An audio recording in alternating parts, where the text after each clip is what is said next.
Um submarino fantástico, diferente de tudo que já foi concebido. Uma missão misteriosa de vingança de um homem sem nome. Uma viagem submarina a um mundo secreto. O livro mais profético de Júlio Verne. 20.000 léguas submarinas.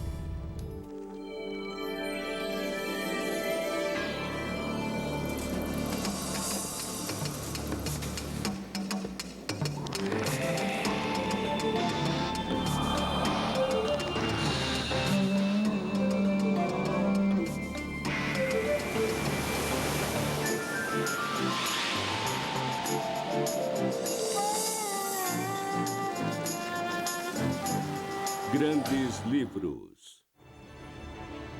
20.000 léguas submarinas é uma jornada de um perigo angustiante. Uma viagem pelas ruínas perdidas de Atlântida. Destroços de tesouros fabulosos nas profundezas do abismo mais fundo do oceano. 3 homens ficam presos dentro do incrível submarino Nautilus.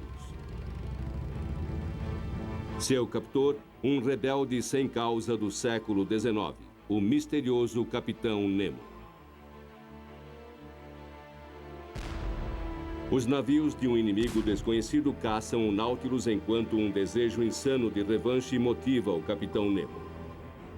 Encurralados num mundo além de sua compreensão, os 3 reféns acabarão por enfrentar o monstro mais famoso de Verne, a Lula gigante. Porém, os terrores de sua viagem são recompensados pela jornada épica que o aventureiro submarino Nemo os força a experimentar. Uma viagem às profundezas que, na verdade, seria uma jornada à exploração futura do fundo do mar. Os poderes proféticos de Verne fizeram dele o pai da ficção científica e transformaram sua história em um dos livros mais vendidos de todos os tempos. Did this man have a magic mirror? Did he look into the future and see what was actually going to happen? It must have been a fabulous ride to go on with him. The beginning of science fiction.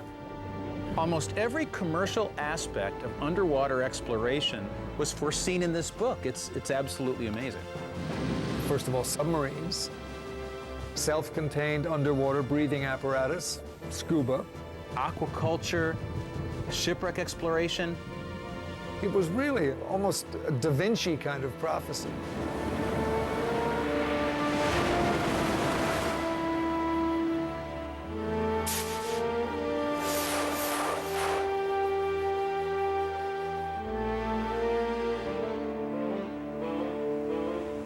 Mil léguas submarinas começa com a busca por um monstro marinho gigantesco que vem aterrorizando embarcações por todo o mundo. Caçado por uma fragata norte-americana, o monstro finalmente aparece no norte do Pacífico. A criatura é imune aos arpões e canhões dos navios. Ela ataca a fragata e arremessa 2 civis para fora da embarcação. 2 homens, um professor e seu criado, cujas vidas são modificadas para sempre. Eles lutam durante horas em águas iluminadas pela lua sem saber se o monstro ou o mar vão vencê-los antes. Finalmente, eles avistam o que parece ser uma pequena ilha à frente. Eles são salvos, mas é pelo monstro que os mandou com toda a força para dentro do mar. Uma fera de metal mecânica e elétrica, o fantástico submarino Nautilus. Muitos de nós achamos que já conhecemos sua viagem através da mais famosa adaptação, o clássico filme de Walt Disney de 1954.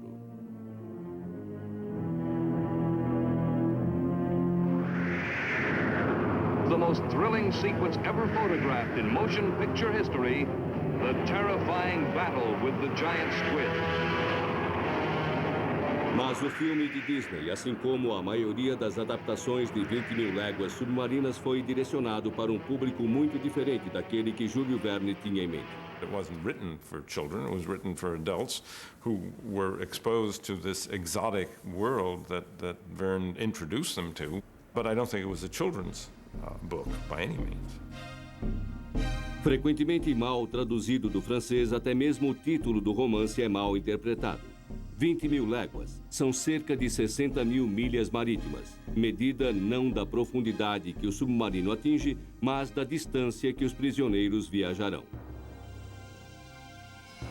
Com suas visões aguçadas sobre o futuro, das viagens de avião às viagens espaciais e serviços de notícia como os da internet, as ideias proféticas de Verne se tornariam realidade cerca de um século mais tarde. E em nenhum outro lugar as profecias foram mais precisas do que em 20.000 léguas submarinas. Como um livro publicado há mais de 130 anos conseguiu prever tanto? He opened up the ocean in a dream form and perhaps triggered a lot of curious people to go and see for real what's there. O amor de Verne pelo mar começou na infância. Nascido e criado na cidade francesa de Nantes, na costa do Atlântico, Júlio e seu irmão Paul partilhavam o sonho de viajar pelo mar. Porém, enquanto Paul cresceu e se alistou na marinha mercante, seu pai tinha planos diferentes para Júlio. Ele seguiria a tradição familiar e se tornaria advogado. Enviado a Paris para estudar direito aos 19 anos, ele chegou durante o tumultuado ano de 1848. A monarquia francesa desmoronava sob o peso da mudança e da revolução. Acontecimentos que causariam profundos efeitos no próprio Verne.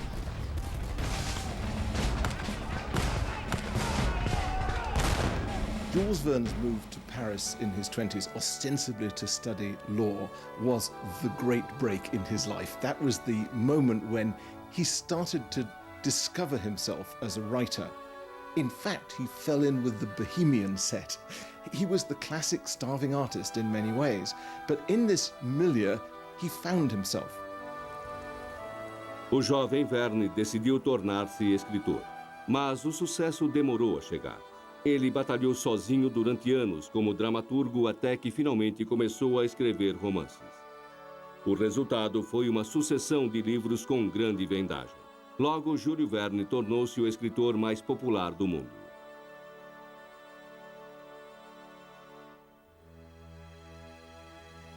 Quando completou 40 anos, ele estava casado e bem-sucedido, para qualquer um dentro dos padrões convencionais.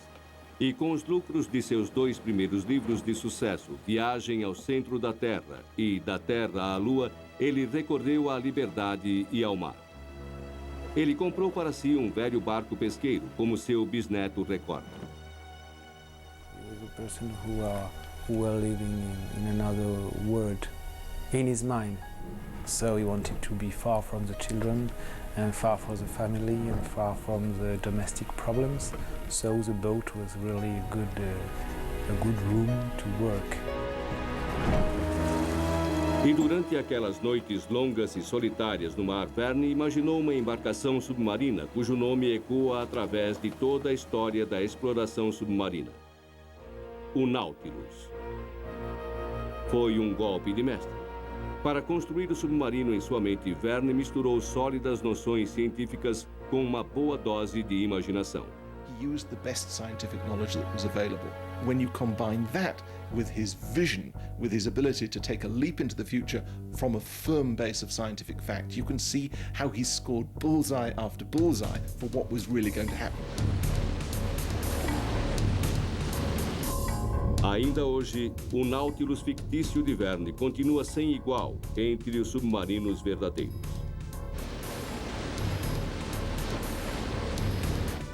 Os capitães Nemo amadores de hoje conseguem estudar as profundezas em confortáveis células turísticas, mas a exploração das profundezas foi de fato um dos maiores desafios do século. Mas foi só em 1933, cerca de 60 anos depois que o romance de Verne foi publicado, que Regan Beebe e Otis Barton realmente começaram a se aproximar vagamente das profundezas que o Nautilus havia atingido na ficção. Mergulhada no oceano próximo às Bermudas e segura por um cabo de aço, a batisfera de Beebe bateu o recorde incrível de 800 metros abaixo da superfície, revelando a cada centímetro um reino misterioso, tão inacreditável quanto Verne havia descrito. Today this may seem like nothing, but imagine being the first person ever to assault those depths and take those pressures and the darkness. And for all he knew, there was an animal down there big enough to swallow that thing and crunch it for breakfast. O ponto mais fundo do oceano só foi alcançado em 1960, quando o Trieste submergiu até incríveis 10.900 metros de profundidade na Vala Mariana, no Pacífico. 2.100 metros mais profundo do que a altura do Monte Everest. Mais de 1 tonelada de pressão espremia cada centímetro quadrado do casco de titânio do Trieste. I mean, it was the bravest thing it's possible to imagine. Why don't we just lower this thing 7 miles down into the ocean and see what happens and see what you can see down there? It's quite an extraordinary thing. And I'm sure presaged by 20,000 Leagues Under the Sea. Mas o Nautilus de Nemo ia mais fundo. Ninguém sabia qual era realmente a profundidade do oceano. Verne estimou que fosse de cerca de 14.500 metros, e ele encheu o fundo do mar com gigantes do passado primordial. Criaturas que um prisioneiro do Nautilus tinha sonhado em ver. O professor Aaron Axe, especialista em biologia do fundo do mar. Aaron Axe, o narrador da história, foi baseado no próprio Verne. E, de fato, o autor posou como o professor para as ilustrações originais do livro. Sempre ao seu lado, seu fiel criado, Conselho.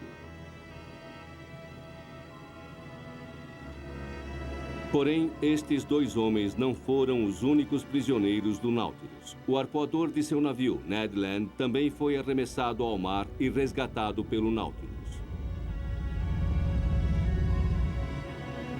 O professor, seu criado e o marinheiro encontram-se trancados em um porão de aço, diferente de tudo que já tinham visto.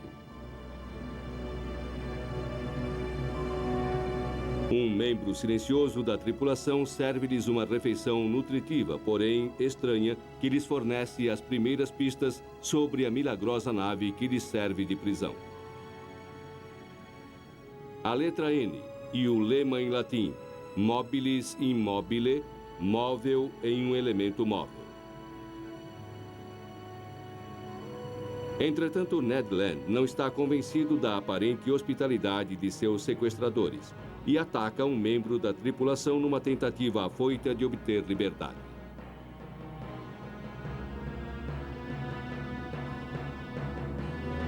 A tentativa de fuga de Land é interrompida por uma chegada dramática.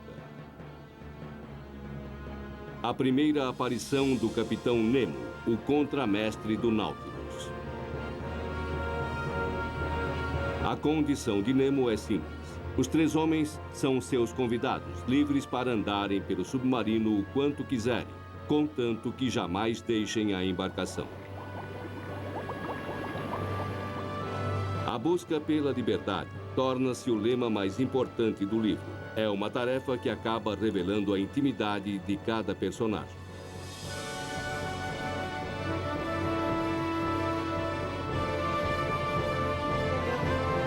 Para o completo espanto dos 3 prisioneiros, sua prisão é uma embarcação fabulosamente luxuosa.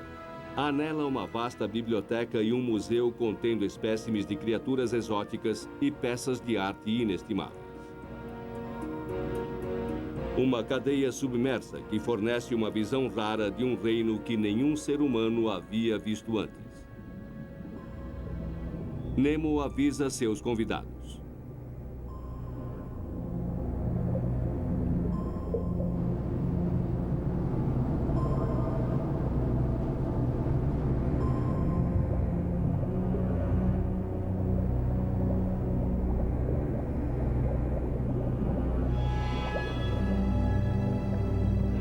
Na vida real, esses segredos seriam finalmente revelados pelos homens que desafiam a morte usando invenções previstas pelo profético Júlio Verne.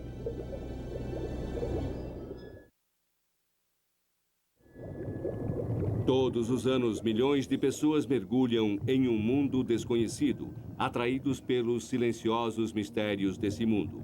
Um lugar rico em vida e com inúmeras possibilidades de aventura. Este é o reino trazido pela primeira vez à vida há 130 anos por Verne em seu 20.000 léguas The submarino. general population of the day had no idea about the oceans, really. Most people didn't know how to swim. Most people certainly had never been underwater. Imagine yourself a Frenchman in the late 19th century reading that under the water there was this great panoply of wonderful creatures and that it was possible to go there in a machine.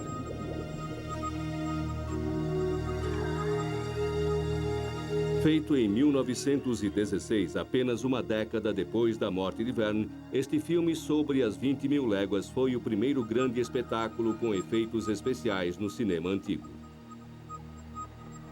O maior triunfo foi o famoso grupo de caça submarina do livro, uma cena que exigiu técnicas revolucionárias que incluíram a primeira filmagem submarina já realizada. Mas o legado de Verne fez mais do que inspirar diretores de cinema. O grupo de caça submarina apresentou uma ideia revolucionária, mergulhadores que conseguiriam um dia nadar nas profundezas, independentes dos cabos de respiração que os conectavam à superfície. Atualmente, esses trajes antigos de mergulho se tornaram artigos valiosos, principalmente na terra natal de Verne, a França, com uma antiga tradição na história do mergulho. Esses trajes ofereciam pouca mobilidade. As botas pesavam como chumbo. Eram feitos de lona maciça e capacetes característicos de metal que recebiam ar de uma bomba na superfície. Apesar disso tudo, eles permaneceram praticamente inalterados até depois da Segunda Guerra Mundial. Como foi que Verne, escrevendo quase um século antes, concebeu os mergulhadores de Nemo se movendo livremente sobre o fundo do mar com seus próprios suprimentos de ar? Verne baseou suas ideias nisto. Equipamentos criados para resgate em minas inundadas com a surpreendente novidade: tanques de ar autônomos. Transformado por sua imaginação em trajes de mergulho no fundo do mar, o protótipo fictício de Verne se tornaria o santo graal da arte do mergulho por décadas futuras. Isso finalmente tornou-se realidade 70 anos mais tarde, com a invenção do cilindro de mergulho por Jacques Cousteau em 1942. Assim como Nemo, Cousteau e seus filhos encontraram o fundo do mar coberto com riquezas do passado. I remember as a kid in 1954, we were going down to 150 feet and we would dig out potteries which were 2,000 years old, jars which were still sealed with a cork and lava. And we were able to remove all that and find the wine which it contains, which was 2,000 years old. And as a kid, I drank 2,000 years wine. It was completely disgusting, but it was a historical moment for me. Mas atingir as profundezas extremas que Nemo e seus mergulhadores alcançaram provou ser um desafio muito maior do que Verne chegou a suspeitar. A pressão extrema e a necessidade de longos períodos de descompressão significam que a única maneira de se ter acesso fácil às profundezas seria fazê-lo com submarinos ou submersíveis, levando sua própria atmosfera com você. Isto é exatamente o que uma nova geração de máquinas submarinas faz. Máquinas que teriam fascinado Júlio Verne. Máquinas como o traje Newt, um traje espacial para o oceano profundo, e uma coisa mais estranha chamada Wasp. Wasp, ou vespa, assim como o inseto que empresta seu nome, consegue flutuar, mas dentro da água. Seu ocupante consegue olhar atentamente as criaturas do outro mundo presentes nas profundezas, sobre as quais Júlio Verne só ouvira falar em antigas histórias de pescador. Formas de vida bizarras, parecidas com extraterrestres que se adaptaram a um mundo escuro gerando sua própria luz. Uma capacidade chamada de bioluminescência. Fascinado por esta estranha capacidade de emissão de luz, Verne não conseguiu resistir e imaginou tubarões gigantes e bioluminescentes, monstros que Aronnax descreve como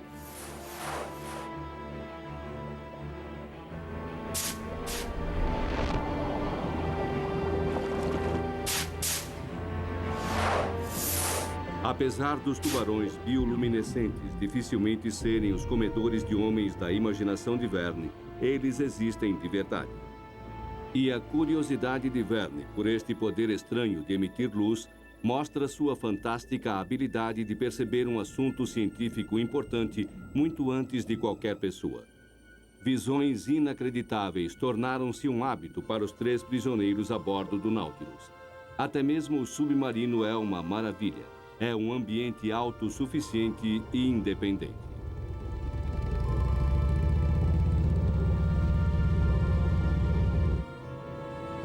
Nemo gaba-se de que tudo que há dentro do Nautilus é obtido no mar.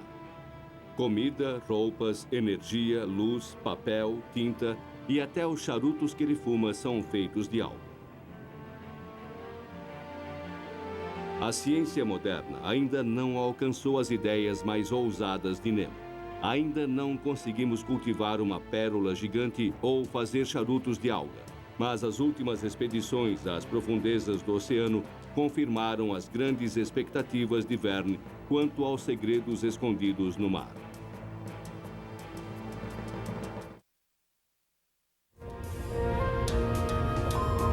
Os 3 prisioneiros do Capitão Nemo em 20 mil léguas submarinas logo descobrem que ninguém a bordo do Nautilus sofre a mais leve doença. De alguma maneira, seu captor, o misterioso Capitão Nemo, conseguiu achar nas profundezas do oceano os segredos da saúde perfeita.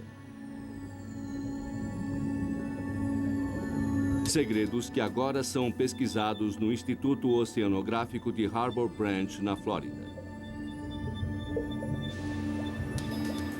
Foram descobertas formas de vida oceânicas a incríveis 900 metros abaixo da superfície que podem ser um benefício vital na luta contra o mais antigo inimigo da humanidade, a doença. Assim como plantas na superfície, os invertebrados das profundezas contêm compostos químicos únicos com curas em potencial até dos nossos mais resistentes assassinos. Most of the research we're doing right now is aimed at finding things to treat cancer. We have a compound that we expect to go into human clinical trials in about another year.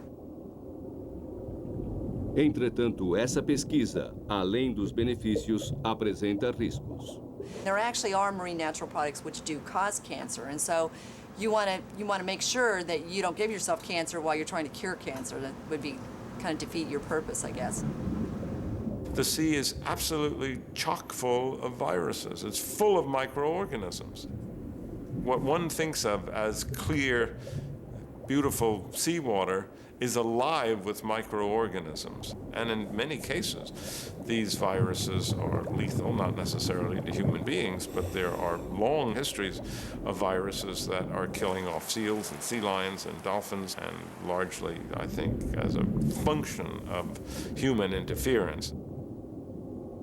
Júlio Verne é lembrado como um defensor do progresso tecnológico, mas ele também estava ciente dos seus perigos. Seus personagens expressam suas preocupações com o futuro do meio ambiente natural. He's the original ecologist, the first one who wrote about the need to save certain species. O Capitão Nemo dá um aviso ao arpoador.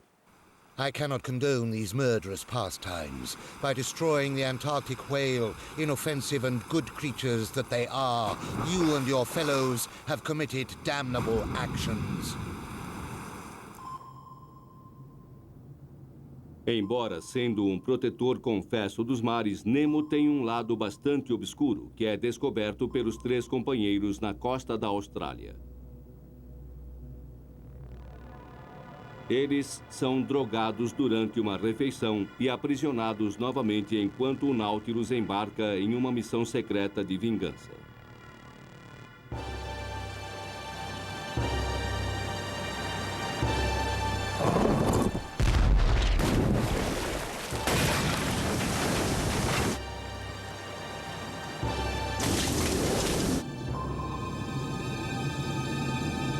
Horas mais tarde, Aronnax desperta de seu estado letárgico para ajudar um tripulante ferido. Tarde demais. O tripulante é enterrado em um túmulo de coral muito bonito. Uma vítima de uma guerra particular sobre a qual Nemo se recusa a falar. Determinado a saber mais, Aronnax entra sorrateiramente no quarto de Nemo, onde encontra fotos de heróis revolucionários. Mas ele não descobre nada sobre a busca de Nemo, e nem o leitor.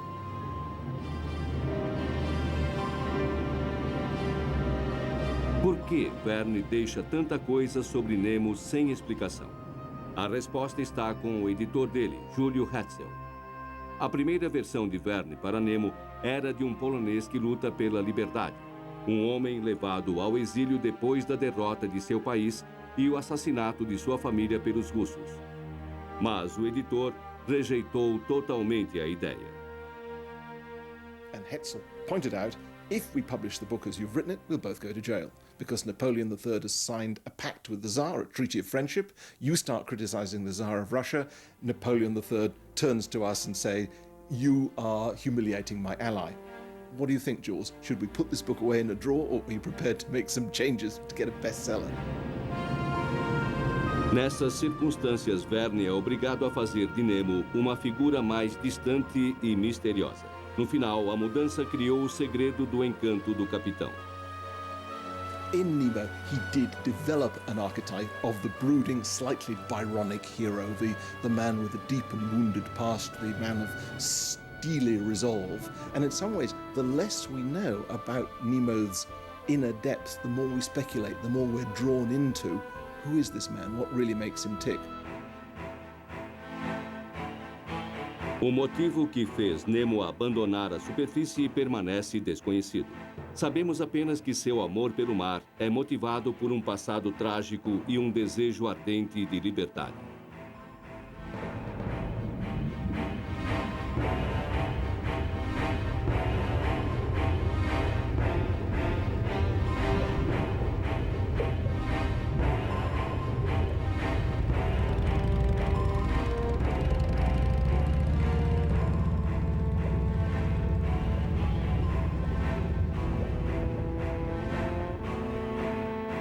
Nemo se autodenomina revolucionário internacional, defensor dos oprimidos no mundo. Na costa de Creta, no Mediterrâneo, o Nautilus para descarregar uma fortuna em tesouros. O dinheiro se destina a rebeldes da ilha. Mas como Nemo acumulou tamanha riqueza, podendo financiar revoluções sozinho? A resposta novamente está escondida no fundo do mar. If only 1,000 shipwrecks are lying down there in the deep ocean, every year for the last 3,000 years, that's 3 million shipwrecks down there. It could easily be 5 times that many. Chegando à Baía de Vigo, perto da costa da Espanha, Nemo e seus homens saem para a água para saquear uma frota espetacular de navios naufragados com tesouros.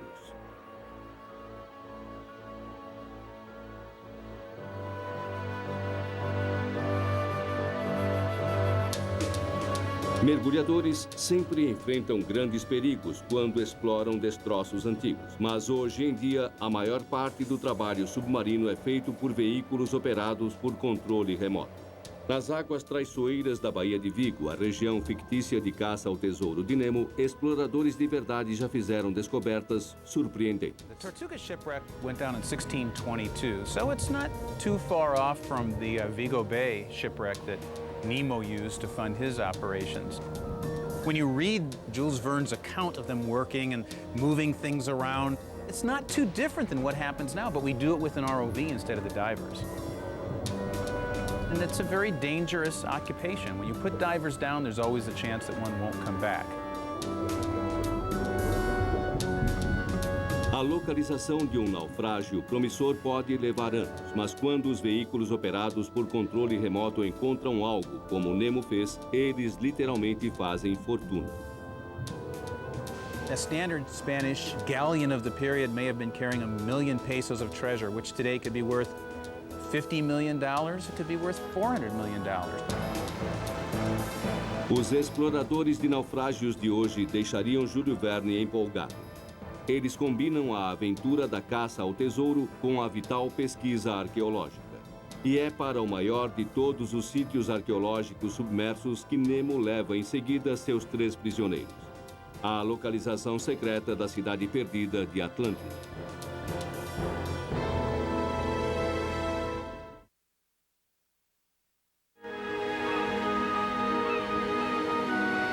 A busca pela civilização perdida de Atlântida atrai a humanidade desde que o filósofo grego Platão escreveu pela primeira vez sobre ela há 2.500 anos. Mas para milhões, a fabulosa cidade afundada foi apresentada pela primeira vez às suas imaginações pelo romance de Júlio Verne, 20.000 Léguas Submarinas. O capitão Nemo descobre Atlântida no meio de sua jornada de 20.000 léguas submarinas ao redor do mundo.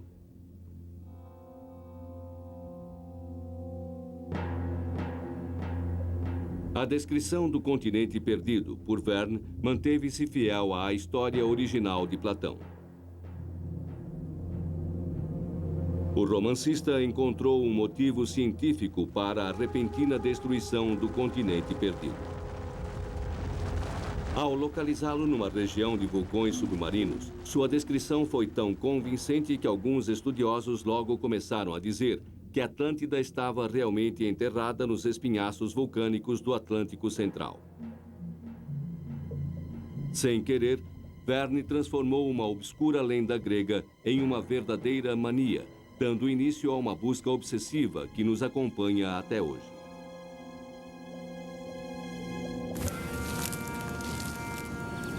As ideias de Verne sobre Atlântida surgiram durante sua primeira viagem ao exterior, 10 anos antes da publicação de 20.000 Léguas Submarinas. Ele estava na Escócia, país de origem da família de sua mãe. Ele escalou um vulcão extinto até o topo, o Arthur's Seat, e observou a cidade de Edimburgo. Ele foi atingido por uma inspiração: Atlântida. Atlântida tornou-se então a imagem fiel de Edimburgo, a cidade de esplendores submersos, rodeada por vulcões que determinaram seu destino. A visita à Escócia também deu a Verne outra ideia para 20.000 léguas. Ele encontrou lá o nome de seu personagem principal em um lema de um castelo em Edimburgo: Nemo me impune lacessit. Palavras latinas para ninguém me ataca sem retaliação. Nemo significa ninguém, homem algum. A Escócia surtiu mais um efeito para o romance que se desenvolvia lentamente na mente do escritor. Em uma noite tempestuosa, enquanto ele explorava a costa escocesa, Verne se perdeu e chegou acidentalmente a uma majestosa herdade nobre. O escritor foi convidado a entrar. O que ele viu ali dentro tornou-se mais tarde o pródigo interior do Nautilus.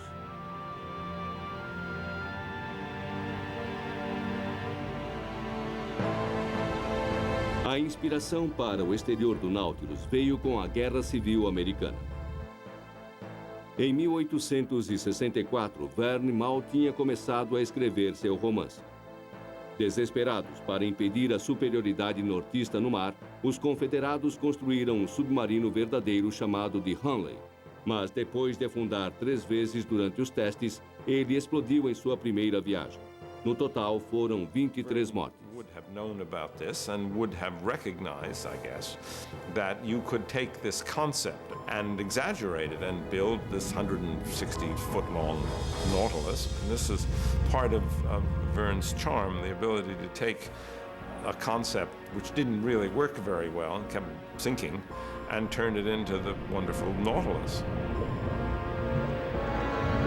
O nome Nautilus significa ninfa do mar.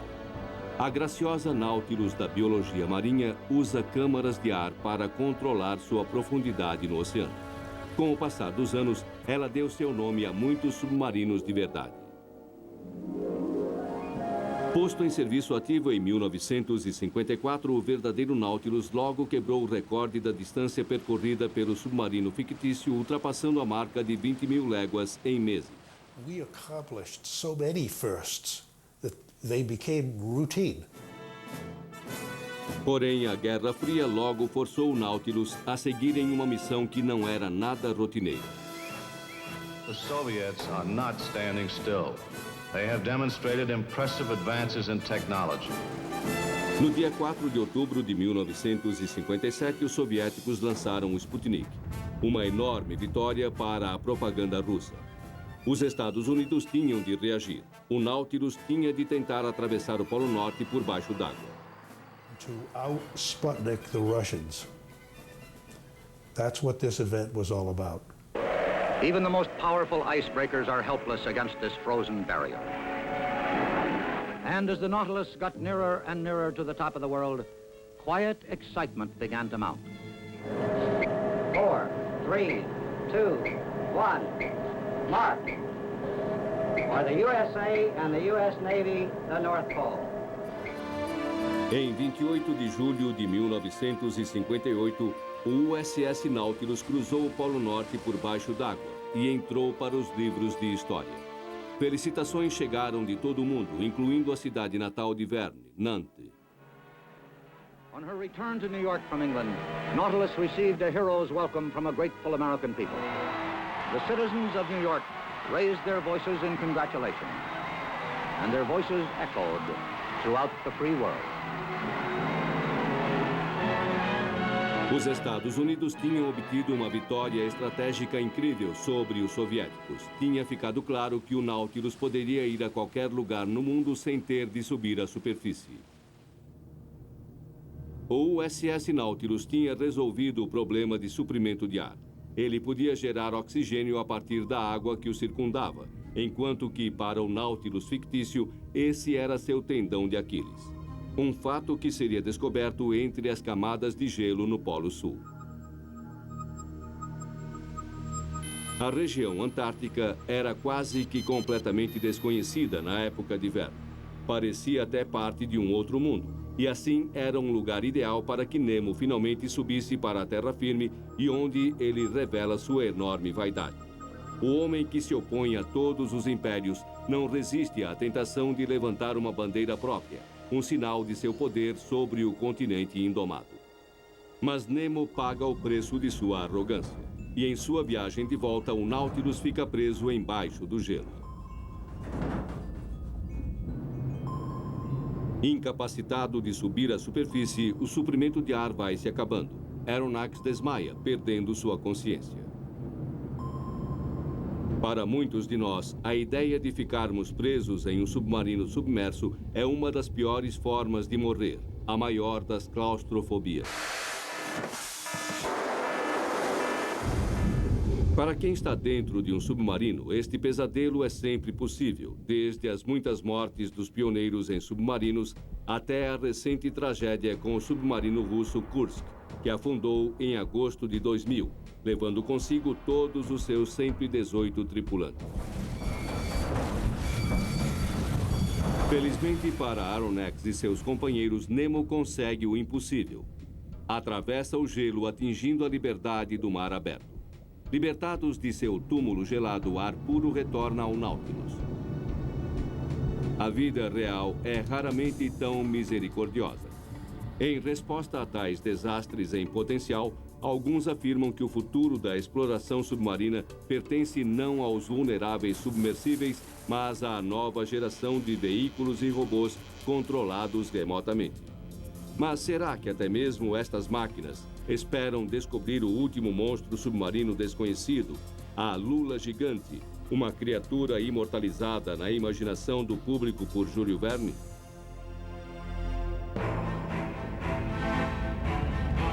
Depois de libertar seu submarino do gelo antártico, o capitão Nemo prossegue sua viagem de 20 mil léguas submarinas, rumando para o norte, onde as águas são mais quentes. Ainda prisioneiros a bordo do Nautilus estão o professor Aronnax, seu criado Conselho e o arpoador Ned Land. Já foram percorridas 17 mil das 20 mil léguas da jornada quando eles chegam ao Caribe e suas esperanças de fuga são frustradas pelo encontro mortal com o oponente mais inesquecível de Júlio Verne.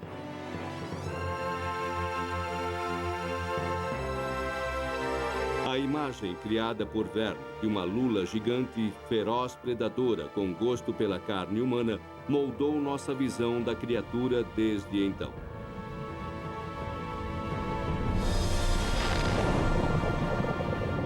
I've always thought that one of the most wonderful elements of the giant squid is that it is really one of, if not our absolutely last dragon. The last monster that we know exists but have never seen. A maior carcaça de lula a ser encontrada em terra firme tinha 17 metros. É quase certo que há espécimes muito maiores vivendo em profundidades ainda não atingidas. Apesar de sua reputação terrível, a lula gigante pode não ser o monstro que Verne retratou. Os cefalópodes como a lula estão entre os animais mais extraordinários do mar. A lula gigante tem um cérebro enorme, os maiores olhos do reino animal e a habilidade de manipular objetos.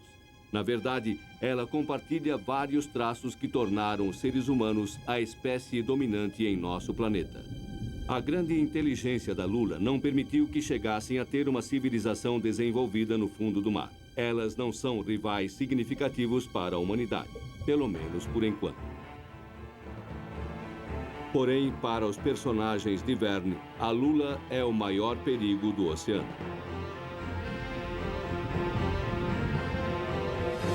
Invadindo o submarino, tentáculos e homens travam uma luta desesperada e violenta.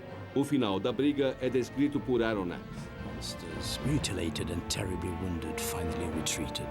Captain Nemo, red with blood, stood motionless with tears flowing from his eyes. Nemo está prestes a descobrir que seu inimigo mais formidável não era, na verdade, o monstro, e sim os demônios de sua própria alma vingativa. O Nautilus navega mais uma vez em direção à Europa. Mas no Atlântico, o submarino encontra um navio de guerra. É o inimigo sem nome de Nemo. Imediatamente, o capitão é consumido por sua ira. Ele acerta em cheio o navio, afundando-o brutalmente, matando todos dentro dele. É um espetáculo sombrio que Aronnax testemunha em primeira mão. Este é o começo do fim. Nemo é dominado por seu remorso. Ele se retira para seu quarto, acabado, chorando sobre as fotos de sua família perdida. Nemo has finally realized that revenge doesn't get you anyplace. You set out to punish the atrocity maker and you become one yourself. And I think that's what Captain Nemo realizes at the end. O Nautilus se torna um navio fantasma. O único sinal de vida vem do som sinistro do órgão tocado por Nemo no meio da noite. Depois de 7 meses no mar, está claro agora para os 3 prisioneiros que chegou a hora de fugir, custe o que custar. A embarcação sobe à superfície na costa da Noruega, e Aronnax percebe que o submarino está em uma rota suicida na direção do lendário remoinho Maelstrom. Os 3 companheiros se agarram a um pequeno barco a remo em uma última e desesperada tentativa de liberdade. Diante de seus olhos, o submarino é tragado para o centro do Maelstrom. As últimas palavras de Nemo ecoam nos ouvidos de Aronnax. God Almighty! Enough! Enough! Enough!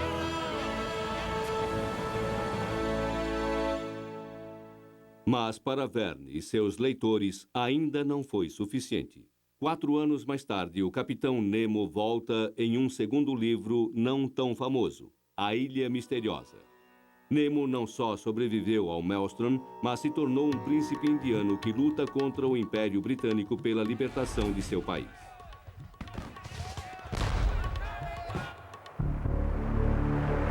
A embarcação de Nemo, assim como seu capitão, parece ter a habilidade de mudar com o tempo. No início do século XXI, o Nautilus foi reformado mais uma vez. This luxury vessel cruises 1,000 feet under the sea at 15 knots, sleeps 11, and is sufficient for transatlantic crossing. E os paralelos não param por aqui. We have one client that's interested in having us build them a submarine that would go around the world underwater. They would like to retrace portion of the Nautilus's route 20,000 Leagues Under the Sea. Some of our buyers certainly sort of act like Captain Nemo. They tend to be very secretive, and we're not allowed to release their names, and nor any sort of footage related to what they have. Inspirações passadas, presentes e futuras para as explorações submarinas, o reservado Capitão Nemo e seu submarino ainda são os ícones mais persistentes dos mares. Vítima ou vilão, herói torturado ou anti-herói insano, príncipe indiano ou guerrilheiro polonês pela liberdade, Nemo é tudo aquilo que queremos que ele seja. Mas o sucesso do livro de Verne vai além de Nemo. What Verne accomplished was to show the public that the sea was a frontier yet to be crossed, yet to be seen, and I think gave people a sense of the adventure that was to come. Júlio Verne disse certa vez: o que um homem consegue imaginar, outro consegue realizar. Nos 130 anos posteriores à primeira publicação do conto de Verne, já inventamos os submarinos e as tecnologias de mergulho que ele poderia apenas ter imaginado. Ele descobriu que aquele mundo inóspito e sem ar muito abaixo da superfície fervilha de vida. 20.000 léguas submarinas. Um livro cujas profecias ainda nos inspiram.